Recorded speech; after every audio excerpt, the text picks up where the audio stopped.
Well, I will follow Doc with welcoming you all here. Thank you for your attendance at this particular capstone. I know that Hayden will also mention this, but we're grateful for your time and attention, particularly after a long day of sitting and listening to many great ideas and papers.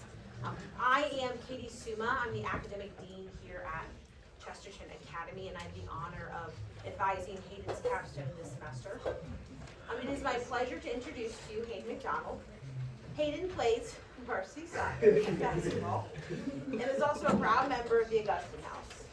I had the pleasure of teaching Hayden history last year, and know of his great love of debate, Poland, and historical inquiry. He has written his capstone interweaving the areas of politics, philosophy, and history, and his capstone is entitled Justice versus Jurisdiction, the Death Penalty. Please join me in welcoming Hayden McDonald.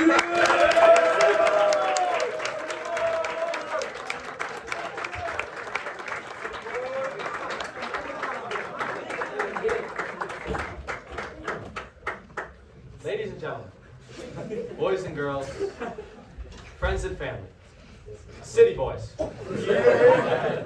welcome to Justice versus Jurisdiction, the Death Penalty.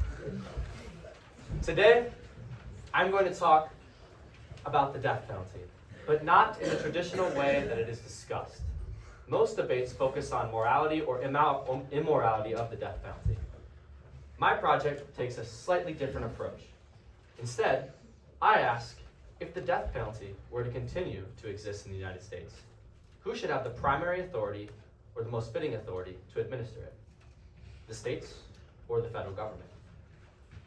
However, in light of the church's changing of the catechism on the death penalty, through my research, if you have questions at the end about it, I will try to answer them as best as I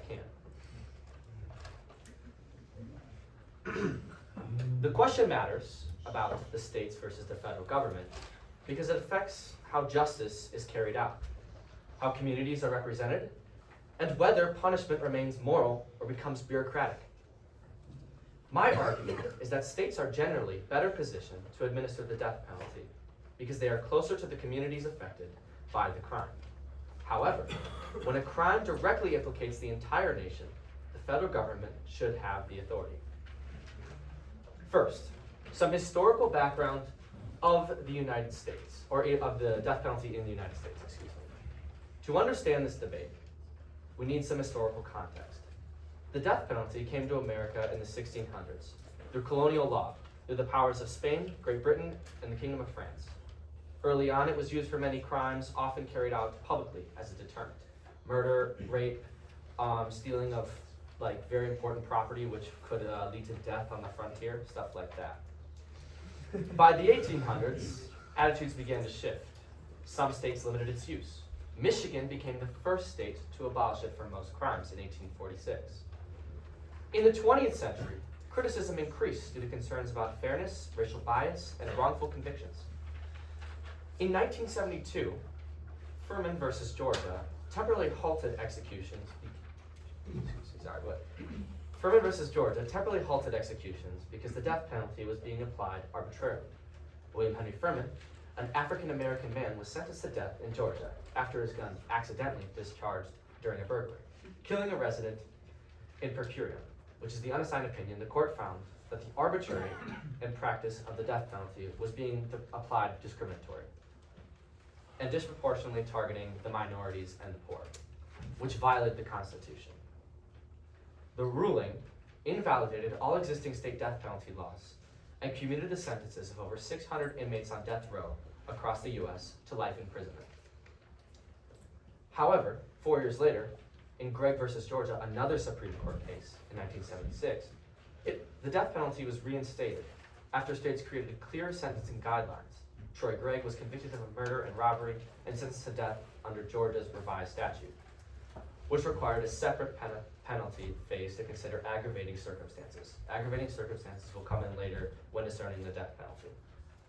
The court ruled that capital punishment is not cruel or unusual, especially for extreme crimes. providing that the sentencing allows for a thorough, guided, and individualized examination of the case.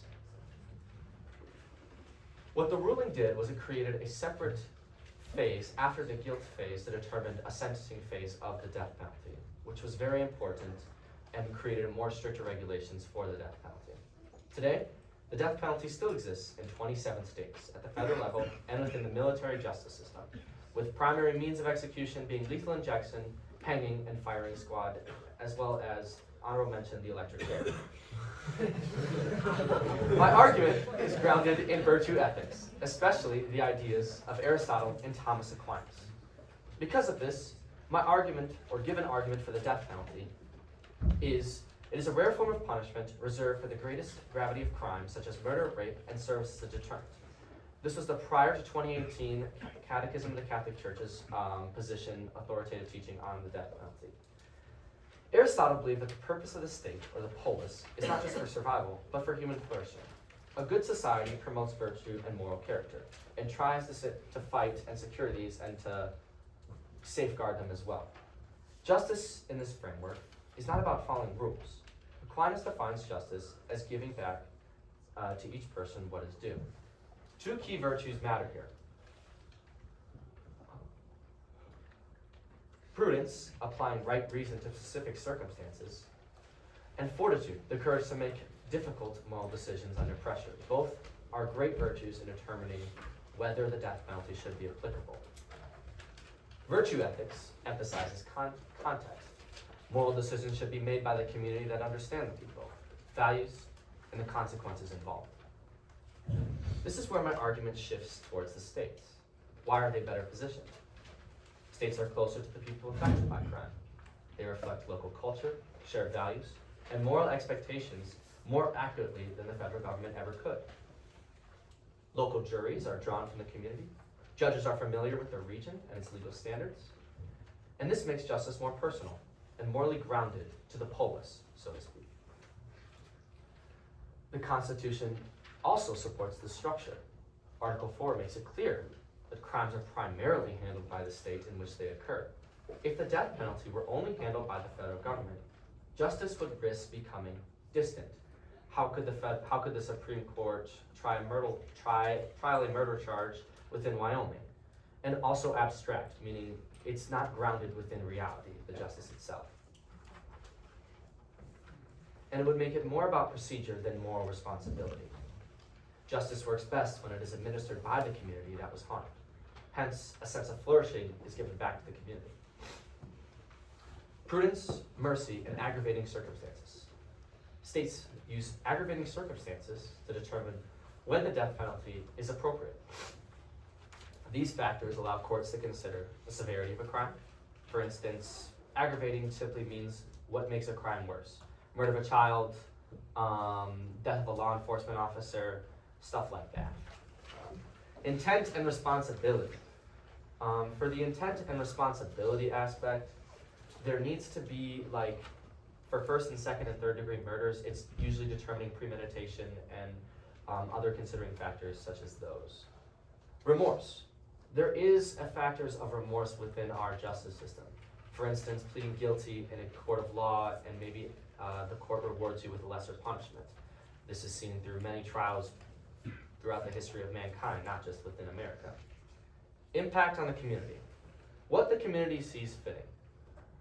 There's never going to be a perfect decision ever made within a court of law. That's just because we're human and we suck at that. But that doesn't mean that we can't make the best of the situation. And that's exactly what most fitting means in this scenario.